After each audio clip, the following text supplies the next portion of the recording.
Santali NET SET WBSSC YouTube ᱯᱟᱲᱪᱟᱞᱟ ᱠᱷᱚᱱ ᱥᱟᱱᱟᱢ ᱜᱟᱛᱮ ᱠᱚ ᱥᱟᱹᱜᱩᱱ ᱫᱟᱨᱟᱢ ᱥᱟᱶᱛᱮ ᱥᱟᱹᱜᱩᱱ ᱥᱮᱛᱟᱜ᱾ ᱛᱮᱦᱮᱧᱟᱜ ᱜᱟᱞᱢᱟᱨᱟᱣ ᱨᱮᱱᱟᱜ ᱥᱟᱛᱟᱢ ᱫᱚ ᱦᱩᱭᱩᱜ ᱠᱟᱱᱟ ᱡᱮ ᱯᱨᱟइমারি ᱴᱮᱴ ᱥᱤᱞᱮᱵᱟᱥ ᱥᱚᱢᱯূর্ণ বাংলায়।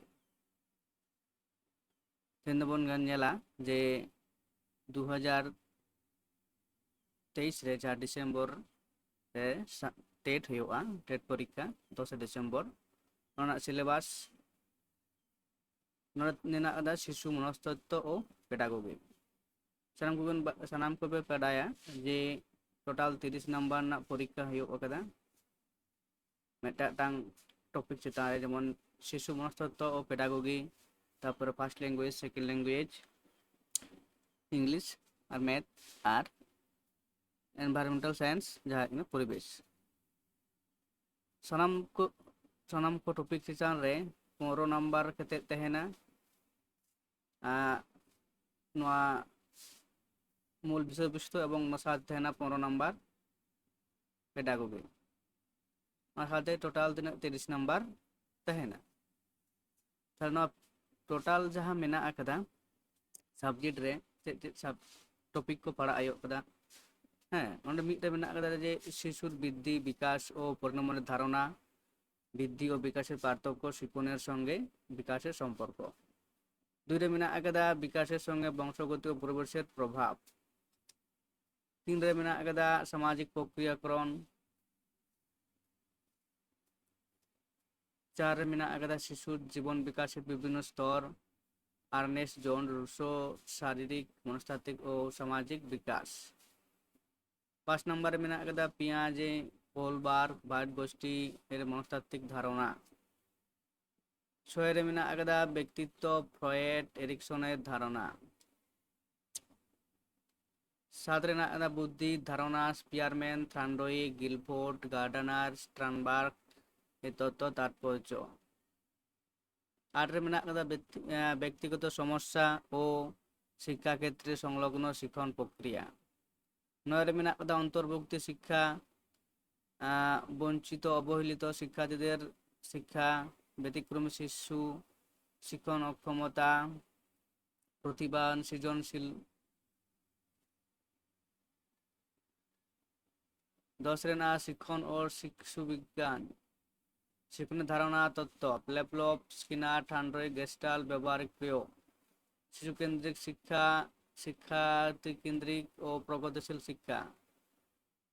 11 রে হেনাᱜ আকাদা প্রশিক্ষণ প্রক্রিয়ার ধারণা, শিক্ষণের স্তর ও পর্যায়। তারপরে সংগঠনবাদের ধারণা, নীতি, 5P মডেল, প্রেরণা ও শিক্ষণ, মাস্লোর চাহিদা তত্ত্ব ও সাফল্যের প্রেরণা। আর 11 রেনাᱜ বিভিন্ন ধরনের শিক্ষণ পদ্ধতি, বক্তৃতা পদ্ধতি, প্রতিপাদন পদ্ধতি, প্রকল্প পদ্ধতি, সমস্যা সমাধান পদ্ধতি, আবিষ্কার পদ্ধতি, দলবদ্ধ শিক্ষণ, আহরি পদ্ধতি, অবরোহী পদ্ধতি, আলোচনা পদ্ধতি। তারপরে মেনাᱜ আকাদা ব্লুম ট্যাক্সোনমি নির্দেশনা, মাইক্রো টিচিং ও শিক্ষণ দক্ষতা, গঠনমূলক সামগ্রিক মূল্যায়ন, অ্যাসেসমেন্ট ও ডায়াগনস্টিক টেস্ট, ইইসি, সিসিই। তারপর শিক্ষণের অ্যাসেসমেন্ট। তারপরে মেনাᱜ আকাদা মূল্যায়ন রত শিক্ষার্থীর জন্য প্রশ্ন পঠন ও শ্রেণীকক্ষ ক্রিটিক্যাল চিন্তন। নোয়া হুইনা শিশু মনস্তত্ত্ব বিজ্ঞান টপিক ᱪᱮᱛᱟᱱ ᱨᱮ ᱱᱚᱣᱟ ᱠᱚ ᱴᱚᱯᱤक ᱯᱟᱲᱟᱜᱼᱟ। ᱮᱠᱫᱚ ᱡᱟᱦᱟᱸ ᱫᱚ ᱢᱮᱱ ᱴᱚᱯᱤक ᱫᱚ ᱦᱩᱭᱩᱜ ᱱᱚᱣᱟ ᱠᱚ ᱡᱚᱛᱚ ᱥᱟᱱᱟᱢ ᱴᱚᱯᱤक ᱠᱚᱜᱮ ᱰᱤএᱞএᱰ বই এবং বিএড বই ᱨᱮᱱᱟᱜ ᱡᱟᱦᱟᱸ বই ᱠᱚ ᱢᱮᱱᱟᱜ ᱟᱠᱟᱫᱟ ᱚᱱᱟ ᱵᱳᱭ ᱠᱚ ᱯᱟᱲᱦᱟᱜ ᱦᱩᱭᱩᱜ ᱠᱟᱱᱟ। ᱡᱚᱛᱚ ᱱᱚᱣᱟ ᱡᱚᱠᱷᱚᱱ ᱯᱮᱸᱭᱟᱡᱤ ᱠᱳᱞ ᱵᱟ ᱱᱩᱠᱩ ᱡᱟᱦᱟᱸ ᱧᱮᱞᱚᱜ ᱢᱮᱱᱟᱜ ᱠᱚᱣᱟ ᱱᱩᱠᱩᱣᱟᱜ ᱛᱚᱛᱛᱚ, ᱦᱮᱸ, ᱚᱱᱟ ᱠᱚ ᱯᱟᱲᱦᱟᱜ ᱠᱟᱫᱟ। ᱮᱠᱪᱩᱭᱮᱞᱤ ᱦᱩᱭᱩᱜ ᱠᱟᱱᱟ ᱡᱮ ᱵᱤএড এবং ডিএড ᱡᱟᱦᱟᱸ ᱵᱳᱭ ᱢᱮᱱᱟᱜ ᱟᱠᱟᱫᱟ শিশু মনস্তত্ত্ব ᱥᱮ সাইকোলজি ᱪᱮᱛᱟᱱ ᱨᱮ ᱚᱱᱟ ᱵᱳᱭ ᱯᱟᱲᱦᱟᱜ ᱦᱩᱭᱩᱜ ᱠᱟᱫᱟ। ᱚᱱᱟ তারপর ᱡᱟᱦᱟᱸ ᱦᱩᱭᱩᱜ ᱠᱟᱱᱟ ᱵᱟᱝᱞᱟ, ᱡᱟᱦᱟᱸ ᱯᱷᱟᱥᱴ ᱞᱮᱝᱜᱩᱭᱮᱡᱽ ᱞᱮᱠᱟᱛᱮ ᱡᱟᱦᱟᱸ ᱛᱟᱦᱮᱸ ᱠᱟᱱᱟ ᱵᱟᱝᱞᱟ, ᱵᱟᱠᱷᱟᱱ ᱡᱟᱦᱟᱸᱭ ᱚᱞᱪᱤᱠᱤ ᱛᱟᱦᱮᱱᱟ ᱩᱱᱠᱩ ᱞᱟᱹᱜᱤᱫ ᱛᱮᱦᱚᱸ ᱱᱚᱣᱟ ᱠᱚ ᱧᱮᱞ ᱫᱚᱨᱠᱟর ᱢᱮᱱᱟᱜ ᱟᱠᱟᱫᱟ। ᱪᱮᱫᱟᱜ ᱫᱚᱨᱠᱟর ᱢᱮᱱᱟᱜ ᱟᱠᱟᱫᱟ, ᱱᱚᱣᱟ ᱫᱚ ᱯᱷᱟᱥᱴ ᱞᱮᱝᱜᱩᱭᱮᱡᱽ ᱛᱟᱦᱮᱱ ᱠᱟᱱᱟ ᱡᱟᱦᱟᱸ ᱵᱟᱝᱞᱟ, ᱩᱱᱠᱩ ᱞᱮᱠᱟ ᱛᱮᱫᱚ ᱱᱚᱣᱟ ᱠᱚ ᱡᱮᱢᱚᱱ ᱵᱟᱨᱭᱟ ᱯᱮᱥᱮᱡᱽ ᱛᱟᱦᱮᱱᱟ, ᱢᱤᱫᱴᱟᱝ ᱜᱚদ্য আর ᱢᱤᱫᱴᱟᱝ ᱯᱚদ্য। ᱥᱟᱱᱛᱟᱲᱤ ᱡᱟᱦᱟᱸᱭ ᱢᱟᱹᱭ ᱵᱟᱹᱵᱩ ᱛᱟᱠᱚ ᱥᱟᱱᱛᱟᱲᱤ ᱛᱮ ᱯᱷᱟᱥᱴ ᱞᱮᱝᱜᱩᱭᱮᱡᱽ ᱯᱮ ᱫᱚᱦᱚᱭᱟ, ᱩᱱᱠᱩ ᱦᱚᱸ ᱱᱚᱣᱟ ᱮᱠᱤ ᱜᱮ ᱵᱟᱨᱭᱟ ᱯᱮᱥᱮᱡᱽ ᱛᱟᱦᱮᱱᱟ, ᱢᱤᱫᱴᱟᱝ ᱜᱚদ্য ᱞᱮᱠᱟᱛᱮ ᱢᱤᱫᱴᱟᱝ ᱚᱱᱚᱬᱦᱮ ᱞᱮᱠᱟᱛᱮ।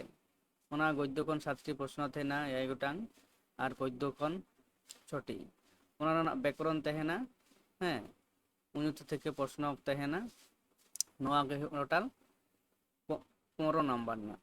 টোটাল 15 নাম্বার ᱛᱟᱦᱮᱱᱟ ᱚᱱᱟ দুটো প্যাসেজ বারয়া প্যাসেজ ᱛᱟᱦᱮᱱᱟ ᱛᱟᱨᱯᱚᱨᱮ ᱚᱱᱟ ᱠᱩᱠᱢᱩ 15 নাম্বার ᱨᱮᱱᱟᱜ। বাকি ᱡᱟᱦᱟᱸ ᱚᱱᱟ পেডাগোগি ᱧᱮᱞᱚᱜ ᱠᱟᱱᱟ ᱱᱚᱣᱟ পেডাগোᱜি ᱠᱷᱚᱱᱟᱜ ᱛᱟᱦᱮᱱᱟ 15 নাম্বার। 15 নাম্বার ᱛᱟᱦᱮᱱᱟ 15 15 30 ᱛᱟᱦᱮᱱᱟ।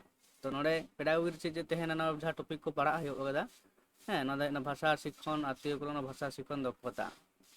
ভাষা শিক্ষণের নীতি, তারপরে ভাষা শিক্ষণের শ্রবণ ও কথনের ভূমিকা, ভাষা শিক্ষণে ব্যাকরণের ভূমিকা, বৈচিত্র্যপূর্ণ শ্রেণীকক্ষ ভাষা শিক্ষণ, ভাষা দক্ষতা বোধ ও পরীক্ষণের মূল্যায়ন, শিক্ষণ উপকরণ, রেমেডিয়াল টিচিং ও সংশোধনমূলক শিক্ষণ।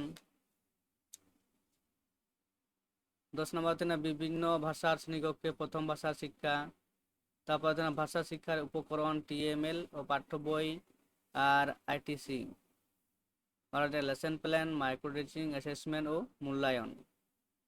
ᱱᱚᱣᱟ ᱦᱩᱭᱱᱟ ᱯᱷᱟᱥᱴ ᱞᱮᱝᱜᱩᱭᱮᱡ ᱡᱟᱦᱟᱸ ᱵᱟᱝᱞᱟ ᱵᱟ ᱡᱟᱦᱟᱸᱭ ᱥᱟᱱᱛᱟᱞᱤ ᱠᱚ ᱫᱚᱦᱚᱭᱟ ᱩᱱᱠᱩ ᱞᱟᱹᱜᱤᱫ ᱛᱮ ᱱᱚᱣᱟ ᱮᱠᱤ ᱜᱮ ᱛᱟᱦᱮᱱᱟ।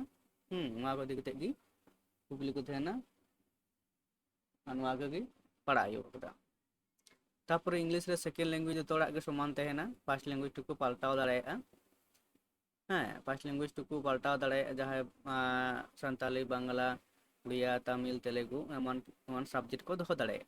ᱚᱱᱟ ᱠᱟᱛᱮ ᱩᱱᱠᱩᱣᱟᱜ ᱚᱱᱟ ᱯᱷᱟᱥᱴ ল্যাঙ্গুয়েজ ᱫᱚ আলাদা থাকা দাঁড়ায় কিন্তু সেকেন্ড ল্যাঙ্গুয়েজ ᱡᱚᱛᱚ ᱦᱚᱲᱟᱜ ᱥᱟᱱᱟᱢ ᱜᱮ ᱢᱤᱫ ᱜᱮ। ᱱᱚᱰᱮ ᱛᱮᱱᱟᱜ ᱠᱚᱢᱯᱮᱱᱥᱮᱥᱚᱱ 15 কোয়েশ্চেন ᱚᱞ ᱢᱮᱱᱟᱜ ᱟᱠᱟᱫᱟ।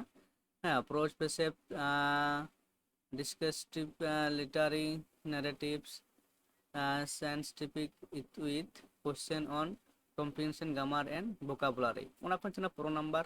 তারপর থাকবে pedagogy of language development, learning and equation, principle of language teaching. ᱱᱚᱣᱟ ᱠᱚ ᱴᱚᱯᱤক ᱪᱮᱛᱟᱱ ᱨᱮ ᱱᱚᱣᱟ ᱫᱚ ᱡᱟᱦᱟᱸ ᱠᱚᱵᱚᱱ ᱧᱮᱞ ᱠᱮᱫᱟ ᱯᱷᱟᱥᱴ ᱞᱮᱝᱜᱩᱭᱮᱡ ᱵᱟᱝᱞᱟ ᱨᱮ ᱚᱱᱟ ᱠᱚᱜᱮ ᱱᱚᱣᱟ ᱫᱚ ᱤᱝᱞᱤশ ᱛᱮ ᱚᱞ ᱢᱮᱱᱟᱜᱼᱟ ᱡᱚᱛᱚ ᱜᱮ। ᱦᱮᱸ ᱚᱱᱟ ᱠᱚᱜᱮ ᱤᱝᱞᱤশ ᱛᱮ ᱚᱞ ᱢᱮᱱᱟᱜ ᱠᱟᱫᱟ ᱮᱢᱚᱱ ᱫᱚ ᱪᱮᱫ ᱦᱚᱸ ᱵᱟᱝ ᱠᱟᱱᱟ। ᱤᱝᱞᱤশ তে ᱚᱞ ᱠᱷᱟᱹᱛᱤᱨ ᱛᱮ ᱱᱚᱣᱟ ᱚᱱᱠᱟ ᱧᱮᱞᱚᱜ ᱠᱟᱱᱟ। হ্যাঁ বাংলা ᱨᱮᱱᱟᱜ ᱡᱟᱦᱟᱸ পেডাগোগি ইংলিশ ᱨᱮᱱᱟᱜ পেডাগোগি সেম ᱜᱮᱭᱟ। ᱚᱱᱟ ᱫᱚ ᱠᱤᱱᱛᱩ ᱤংᱞᱤশ তে ᱛᱟᱦᱮᱱᱟ ᱚᱱᱟ ᱫᱚ বাংলাতে ᱢᱮᱱᱟᱜ ᱟᱠᱟᱫᱟ। ᱚᱱᱟ ᱫᱚ ᱤংᱞᱤশ তে ᱚᱱᱟ ᱫᱚ বাংলাতে।